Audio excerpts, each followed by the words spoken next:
নিয়ে চলে এসেছি আরও একটা নতুন ভিডিও তোমাদের জন্য। তো এটা হলো গতকালকের, মানে 31শে ডিসেম্বর 2024। তো একটা মানে প্ল্যান ছাড়াই বলা যেতে পারে, আবার প্ল্যান করেও বলা যেতে পারে যে আমরা চলে গেছিলাম হনুমানজির টেম্পল। তো এটা আমাদের বাড়ির থেকে বেশ অনেকটা দূরেই পড়ে। ভেবে রেখেছিলাম আসলে যাব ভেবেছিলাম তার আগের দিন, কিন্তু একটু ব্যস্ততার কারণে সেদিন যাওয়া হয়নি। তো আজকেও ভেবে রেখেছিলাম, তবে পরিস্থিতিটা কতটা সঙ্গ দেবে সেই ভেবে মানে যাব কি যাব না একটু দোনমনের মধ্যে ছিলাম। তো যাই হোক, সময়টা পেয়ে গেছিলাম। আর মেয়ে তো অ্যাজ ইউজুয়াল টিউশন সব কিছু পড়া ছিল, তবে স্কুলও ছিল, স্কুল থেকে এসেছে, টিউশনে গেছে। তারপরে তো ওখান থেকে আসার পরে আমরা বেরিয়েছি 6:30টার সময়।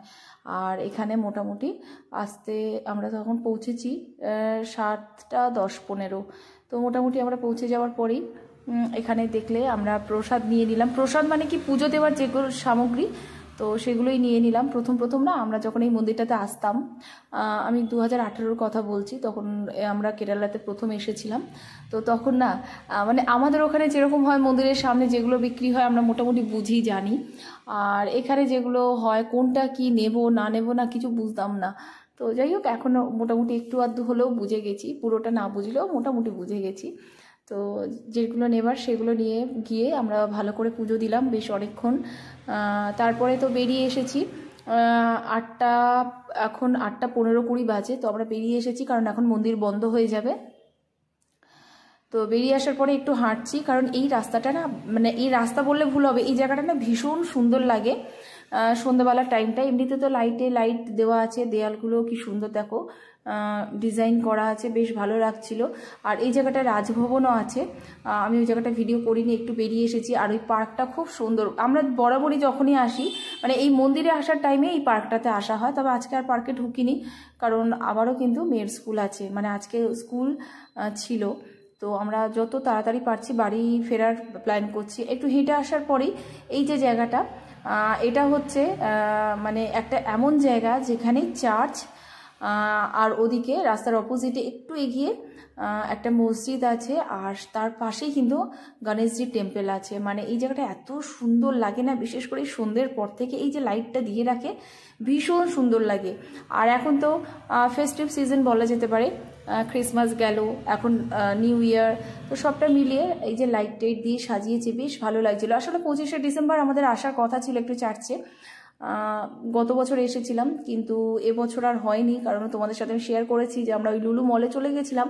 তারপরে যাই হোক, ওখানে সময়টা কাটিয়েছিলাম, তারপরে এখানে আর আসা হয়নি এদিকে। আর এই চার্চটার মধ্যে আমি অনেক বছর পর ঢুকলাম। এর আগে একবারই ঢুকেছিলাম 2018-তে। তো কারণ এই জায়গাটাতে আমাদের আগে ফ্ল্যাটটা ছিল, তো এটা আমাদের বাড়ির কাছেই এই চার্চটা ছিল, কিন্তু এখন তো অনেকটা দূরে চলে গেছি। তো এখানে যখন কোনো কারণবশত আসা হয় তখন হয়তো বাইরে থেকেই দেখি, কিন্তু আজকে সুযোগ পেয়েছি, যেহেতু হনুমানজির টেম্পলটা পাশেই ছিল, তো ওখান থেকে হাঁটি পা করে এখানে এলাম। এসে তখন দেখলাম যে বেশ সাজিয়েছে, মানুষজন ঢুকছে, মানে খোলা আছে। তো আমরাও একটু ঢুকে বেশ কিছুক্ষণ বসে ছিলাম, বেশ ভালো লাগে, মানে মনে না শান্তি আসে। তো মোটামুটি বছরের শেষ দিন আসতে পেরে ভালো লাগছে।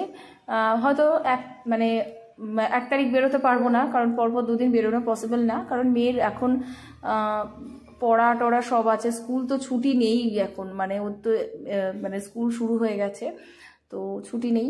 তো যাই হোক, ওখানে বেশ কিছুক্ষণ সময় কাটানোর পরে আমরা এখানে চলে এসেছি, মানে আর একটু হেঁটে একটু এগিয়ে যাচ্ছি, কারণ এখানে আর তোমাদেরকে বললাম একটা মসজিদ আছে, আর তার সাথে পাশেই কিন্তু গণেশ টেম্পল আছে। দেখো এখানে পাশাপাশি দুটোই, ভীষণ সুন্দর লাগে এই জায়গাটা আমার। মানে সন্ধ্যেবেলা একটু হাঁটা চলার পক্ষেও বেশ ভালো লাগে। আমি দেখাচ্ছি, মানে রাস্তার এই পিঠে, মানে এইদিকে মন্দির আর মসজিদ, আর অন্যদিকে হচ্ছে চার্চ। ভীষণ আগে না, এই আমরা যখন 2018-তে এখানে থাকতাম, এই মন্দিরটা কিন্তু এত বড় ছিল না। আমি মনে হয় এর আগে কোনো একটা ব্লগে তোমাদের সাথে শেয়ার করেছি। এটা না খুব মানে এমনি ছোট ছিল, তবে তারপরে আস্তে আস্তে এটাকে রেনোভেট করে এরকম করেছে, ভীষণ সুন্দর লাগে লাইটিংয়ে। তো যাই হোক, আমরা এখন চলে এসেছি একটা রেস্টুরেন্টে, ভেজ রেস্টুরেন্ট, একবার একটু খেয়ে দিয়ে যাবো। তো নিচে ফুল একদম ভর্তি, যেহেতু এখন ওই কি বলে মানে সন্ধ্যের টাইমটা প্রচুর ভিড় ছিল। তো যাই হোক, আমরা এখানে আমাদের খাবার দাবার নিয়ে নিয়েছি। অনেক কিছু পাওয়া যায় না, সত্যি কথা বলতে অপশান খুব কম, যেটা থাকবে সেটাই নিতে হবে। তো এখানে আপাতত যেটা পেয়েছি নিয়ে নিয়েছি। আমরা খাওয়া দাওয়া করে তারপরে বাড়ির দিকে রওনা হব, কারণ আগামীকাল আছে স্কুল। মানে আজকে যে ভয়েস দিচ্ছি, আজকে কিন্তু মেয়ের স্কুল ছিল। তো যাই হোক, কেমন লাগলো ব্লগটা জানাতে ভুলো না, পাশে থেকো।